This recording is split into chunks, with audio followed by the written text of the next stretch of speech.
April 30 ಮಧ್ಯಾಹ್ನ 2 ಗಂಟೆಗೆ ಚಿತ್ರದುರ್ಗ ಜಿಲ್ಲೆಯ ಹಿರಿಯೂರು ತಾಲೂಕಿನ ಕರಿಯಾಲ ಗ್ರಾಮದಲ್ಲಿ ಕುಡಿಯುವ ನೀರಿಗಾಗಿ ಆಗ್ರಹಿಸಿ ಗ್ರಾಮ ಪಂಚಾಯಿತಿ ಕಚೇರಿಗೆ ಬೀಗ ಜಡಿದು ಗ್ರಾಮಸ್ಥರು ಪ್ರತಿಭಟನೆಯನ್ನು ನಡೆಸಿದ್ದಾರೆ.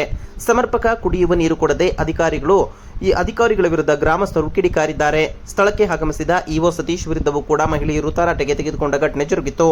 ಬೆಣ್ಣೆ, ಈರಪ್ಪನಹಟ್ಟಿ, ಓಣಿಹಟ್ಟಿ, ಗಾಯತ್ರಿಪುರ ಸೇರಿದಂತೆ ಹಲವು ಗ್ರಾಮಗಳಲ್ಲಿ ಕುಡಿಯುವ ನೀರಿಗಾಗಿ ಹಾಹಾಕಾರ ಎದುರಾದ ಹಿನ್ನೆಲೆಯಲ್ಲಿ ಇಂದು ಕರಿಯಾಲ ಗ್ರಾಮ ಪಂಚಾಯಿತಿ ಕಚೇರಿಗೆ ಬೀಗ ಜಡಿದು ಖಾಲಿ ಕೊಡವನ್ನು ಪ್ರದರ್ಶನ ಮಾಡುವ ಮೂಲಕವಾಗಿ ರಾಜ್ಯ ಸರ್ಕಾರದ ವಿರುದ್ಧ ಧಿಕ್ಕಾರ ಕೂಗಿ ಆಕ್ರೋಶವನ್ನು ಹೊರಹಾಕಿದರು. ಅಷ್ಟೇ ಅಲ್ಲದೆ ಈ ಒಂದು ಕುಡಿಯುವ ನೀರಿನ ಹನಿ ನೀರಿಗೂ ಕೂಡ ಖಾಸಗಿ ತೋಟ ಮತ್ತು ಜಮೀನುಗಳಿಗೆ ಹರಿಯುವಂತಹ ಸ್ಥಿತಿ ನಿರ್ಮಾಣವಾಗಿದ್ದು ಪಿಡಿಒ ಹಾಗೂ ಇಒ ಹಾಗೂ ಸಚಿವರಾದ ಡಿ ಸುಧಾಕರ್ ವಿರುದ್ಧವೂ ಕೂಡ ಗ್ರಾಮಸ್ಥರು ಆಕ್ರೋಶ ಹೊರಹಾಕಿ ಕಿಡಿಕಾರಿದರು.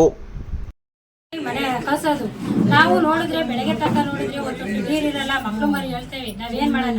ನಾವು ಹತ್ರ ಹೋದ್ರೆ ಅವರು ಇಲ್ಲ ನಾವು ಅಲ್ಲಿ ಹೋಗ್ರಿ, ನಂಬರ್ ಕೇಳಿದ್ರೆ ಇಲ್ಲಿ ಬಂದಿದ್ದೀರಾ ನೀರಿಗೆ ಅಂತ ನಮ್ಮನ್ನ ಇದನ್ ಮಾಡ್ತಾರೆ.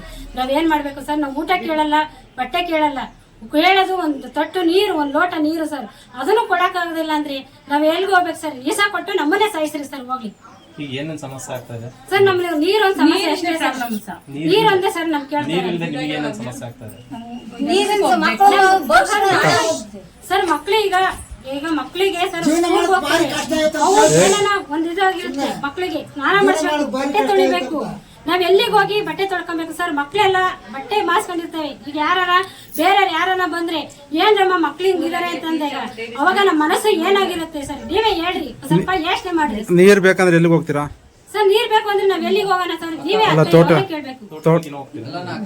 ಅಕ್ಕಪಕ್ಕದಲ್ಲಿ ಸರ್ ಗುಂಡಿಗೂ ನೀರಿಲ್ಲ. ಅಲ್ಲಿಂದ ತಗೊಂಡ್ಬಂದ್ರು ಮಕ್ಳು ಮರಿ ಸ್ನಾನ ಮಾಡಿಸಿದ್ರು ಸರ್. ಎಷ್ಟೋ ಸತಿ ಆಸ್ಪತ್ರೆಗೆ ಎತ್ಕೊಂಡು ಹೋಗಿದ್ದೀವಿ. ಮಕ್ಳಿಗೆಲ್ಲ ಅಲರ್ಜಿ ಆಗಿದ್ದೇವೆ. ನಮ್ಗೆ ದುಡ್ಡಿಲ್ಲ, ಏನಿಲ್ಲ. ನೀವು ನೋಡಿದ್ರೆ ಈ ತರ ಮಾಡ್ತಾರೆ, ನಮ್ಗೆ ಯಾರು ಕೊಡ್ತಾರೆ ಹೇಳ್ರಿ ಸರ್?